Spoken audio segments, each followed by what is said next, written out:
Costly డ్రెస్సులు, branded shoes, branded cars, branded items అన్నీ A to Z. ఎందుకంటే ఒకరిని చూసి ఒకరు నేను కొంచెం కాస్ట్లీ కనబడాలి అని చెప్పేసి కొంతమంది దీన్ని ఒక బానిసలాగా తయారవుతున్నారు.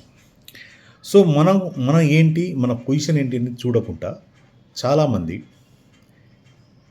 వాళ్ళు వాళ్ళ స్తోమతను మర్చిపోయి అప్పు చేసి కూడా ఆ లగ్జరీ వస్తువులను తీసుకోవడం జరుగుతుంది. సో దీని మీద ఒక చిన్న డిస్కషన్ నాకు తెలిసింది చెప్తాను.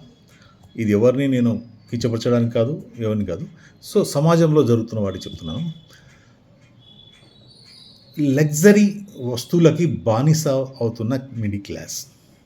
మిడిల్ క్లాస్ ఎందుకు చెప్తున్నానంటే అండి, మన భారతదేశంలో 10% ఉన్నవాళ్ళు అయితే 90% మిడిల్ క్లాసే, మనలాంటి వాళ్ళే. సో అప్పు చేసిన లగ్జరీ వస్తువులని కొనాలన్న భావన యువతలో ఎక్కువ మందికి ఉంది. ఉద్యోగం, మిడిల్ క్లాస్ బ్యాక్గ్రౌండ్ ఉన్నవారు సైతం వాటికి ఈఎంఐపై కాస్ట్లీ వస్తువులను కొంటున్నారు. 75% లగ్జరీ వస్తువులను కొనేది మిడిల్ క్లాస్ వారు. మార్కెట్ ఎక్స్పర్ట్ అభిజిత్ చోకిస్ తెలిపారు. లగ్జరీ వస్తువుల ధరలు తగ్గలేదు, కానీ మిడిల్ క్లాస్ వారు రిచ్గా కనిపించడానికి బానిస అవుతున్నారు. ఇది ఒక ట్రాప్లా మారింది. నిజమే. ప్రపంచంలో అత్యధిక జనాభా ఉన్న మన దేశం కాబట్టి ప్రపంచ మార్కెట్ మొత్తం మన దేశంలోకి వస్తుంది. అక్కడ ఉన్న జనాభా కంటే మన జనాభా 100% ఎక్కువ ఉంటుంది, 200% ఎక్కువ ఉంటుంది. సో వాళ్ళ ఐటమ్స్కి ఇండియా ఒక పెద్ద మార్కెట్లా తయారైంది. పక్కోడు కొంటే ఆ పక్కోడు చూసి మరీ కొంటాడు.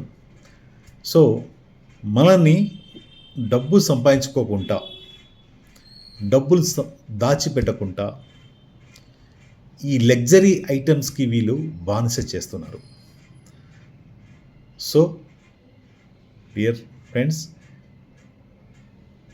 ఇలాంటి వాటిలో ట్రప్లో పడకుండా మన అవసరాల కోసం, మన పిల్లల భవిష్యత్తు కోసం మనం పొదుపు చేయాలి. మన ఇండియన్ ఐటమ్సే కొనాలి.